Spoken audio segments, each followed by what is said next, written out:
This is out at Morro Bay right now, where we've got the marine layer coming back in again. It's not quite to San Luis Obispo, where it's 68 and 69, Santa Maria 74, Paso 67, Lompoc 69 in Santa Barbara, and the winds currently about 15 to 20 miles per hour. There's not much traffic through San Luis Obispo, but as Kathy told you earlier, a little slowdown in that Shell Beach area. 79 today in Santa Barbara, 82 Santa Ynez, Hearst Castle checking in at 66, 75 in Goleta, and 64 in Morro Bay for the high. It was 87 in Paso, 67 Pismo, 74 San Luis, 77 Santa Maria, and 74 in Lompoc. A little warming, I think, inland over the next couple of days with a more significant jump upward once we get into the weekend. There are some storms out here in the Four Corners region, and there you can see a couple of thunderstorms popping here off to the north and east of Vegas, but they're not moving our direction. A little bit of activity up in the Sierra, but it's really the marine layer having the significant impact. The flow is onshore, and here you can see the channel starting to see a little flow filling in there, but right now it's clear. Temperature is very similar to this time yesterday. All right, so let's get started here, talk a little bit about this weather pattern.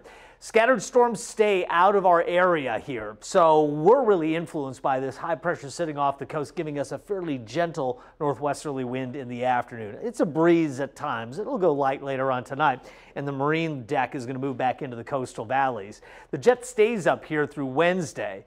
Then we're going to start to see a little bit of ridging. For the interior, that's going to mean warmer temperatures. At the coast, it's going to mean a bigger afternoon wind.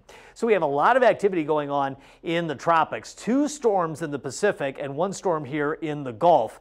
That's the interesting one. But Norman here is Category 2 hurricane, winds 105. This is the Hawaiian Island chain there. This is Tropical Storm Olivia, winds here 70 miles per hour, setting the model into motion. You can see the movement is from the east to the west.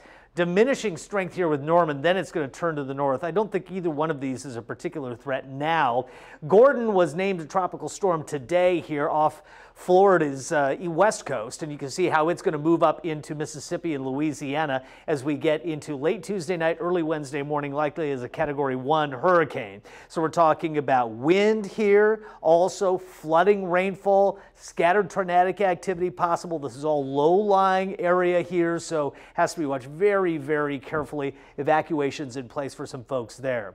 So this is a look at our upper air pattern. A little bit of ridging starts moving in here as we get toward the weekend. That warms up the interior, but I think it kind of flattens out. So we're going to have a couple of days where we're around 100 degrees inland, but then I think we back off early next week to a pretty steady pattern here. I don't see any big twists and turns. I don't see real rainfall, perhaps some drizzle associated with the marine layer from time to time at the coast. Okay, so let's take a look at this forecast here.